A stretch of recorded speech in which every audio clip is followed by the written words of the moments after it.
So about a week or two ago, I was actually wrapping up the video that I'm showing you today, finalizing all the drills that I'm gonna show you. And it was right around that time that AMZ Cycle reached out to me and said, hey, SoCal Rider B, are you interested in a Cougar?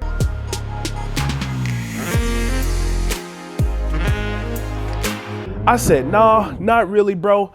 I'm married, I got 4 kids, I don't get down like that. They said, not that kind of Cougar, this Cougar.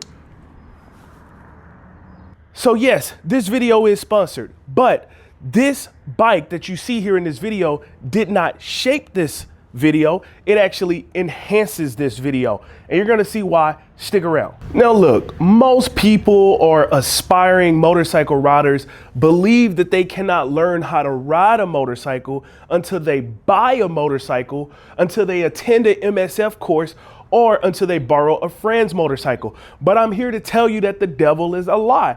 You see, if you are in that emerging rider phase, the one where you're watching YouTube videos, watching your favorite YouTuber, SoCal Rider B.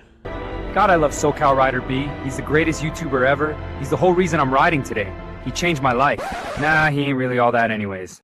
Then I'm here to tell you today that I'm gonna show you 3 skills and drills you can learn, and dare I even say master, before you even buy a motorcycle, touch a motorcycle, or lie to your wife and withdraw $10,000 out of your 401k and secretly buy a motorcycle. $15,000, Mark, for this? It's an investment. Enjoy. Okay, so the very first drill that you're gonna be able to do on your bicycle, AKA our motorcycle training tool, is counter steering. It's very simple.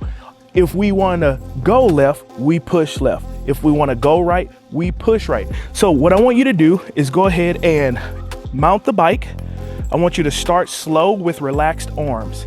Gently press, get the bike up to about a road speed, which is about 16 miles an hour or above. I want you to gently press the left bar and you will feel that bike begin to lean left. Then I want you to push the right bar and you will feel the bike begin to lean right. Now, here is the qualifier that most beginners never hear. Counter steering feels different depending on your speed. Below road speed, which is like walking or a jogging pace, you're only feeling the beginning of counter steering. As you add a little more speed, the bike stabilizes and responds more clearly. The bottom line is it's the same input, just a bigger effect. So here's what I want you to do. I want you to get on your bicycle and I want you to practice 20 presses to the left and 20 presses to the right. I want you to repeat this for a total of 3 sessions. The first session, I want to encourage you to do it below road speed. So get your bike at that walking or that jogging pace. Give me 20 presses to the left, 20 presses to the right. Then on your second session, I want you to bring that bicycle above road speed, somewhere around 16 miles an hour to 20 miles an hour, which for a bike like the AMZ Cougar, that pedal assist is gonna make it very easy for us to get to that 20 miles an hour. All right, do this drill for 3 times. That's enough time for your brain to start to create that muscle memory so that you're safer when you lie to your wife and buy that bike.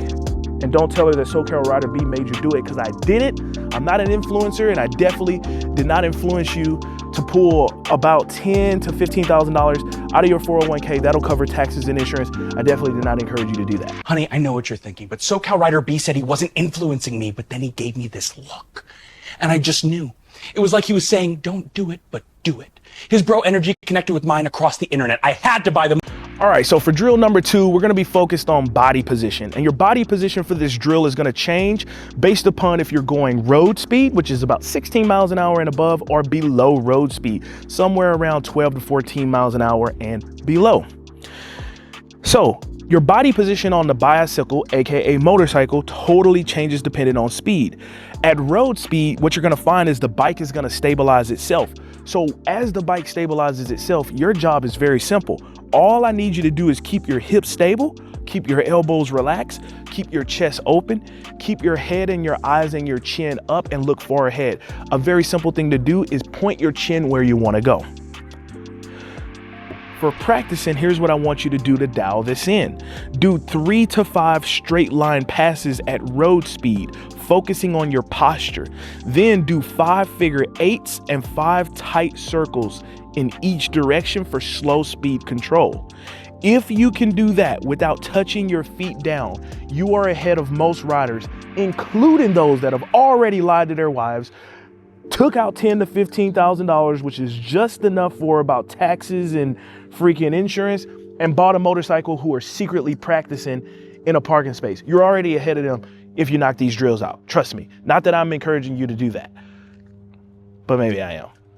All right, so the bike I'm using today for these drills is the AMZ Cougar electric gravel bike. A bike like this is perfect for these type of drills. Why? You have handlebars that are wide enough but not so wide, so they're very good for simulating the posture that your hands would sit on maybe a beginner sport bike, which is a less aggressive posture, or a dual sport bike. The other thing that's great about this bike is, as I mentioned earlier, we do have that pedal assist. That's gonna give you that feel of that torque underneath your butt, kind of like you would get on the motorcycle. And also that motor at the bottom of the bike centers that gravity towards the middle of the bicycle, exactly like it would on a motorcycle. On top of that, we're able to see our speed with this screen right here, and that's going to be important, because what you're going to find in some of these drills is, if we're doing the drills below road speed, say 16 miles an hour or lower, or above road speed, we're going to want to change how we approach these drills. So this is a perfect tool for a beginner or an emergent rider to do these drills. And if you want the same bike that I used in this drill, the AMZ Cougar electric gravel bike, I got links down there too.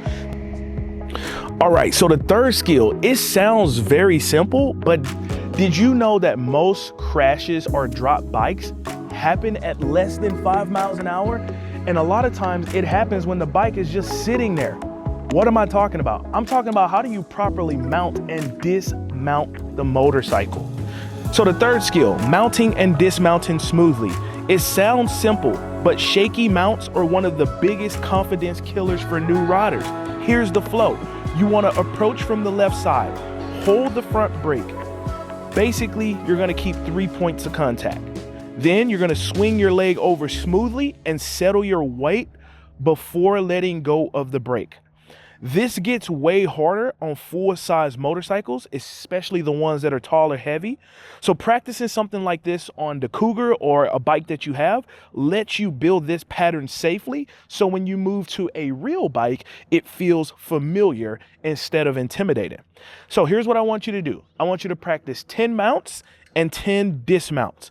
If you can do all 10 without wobbling or looking down at your feet, you're ready for day one on a real motorcycle. You don't need a motorcycle to start learning how to ride a motorcycle.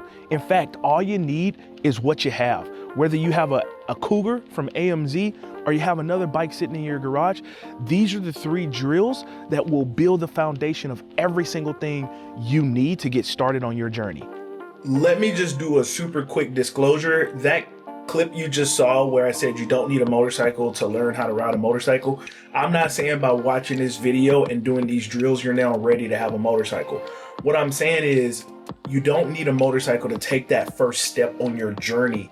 And a big reason why people don't take that first step on their journey is because they don't have confidence. So doing this builds the confidence that you need. And also, if you want a tool that can help you build the confidence, why don't you check out the starter map that you see on the screen right now? I got links for that as well.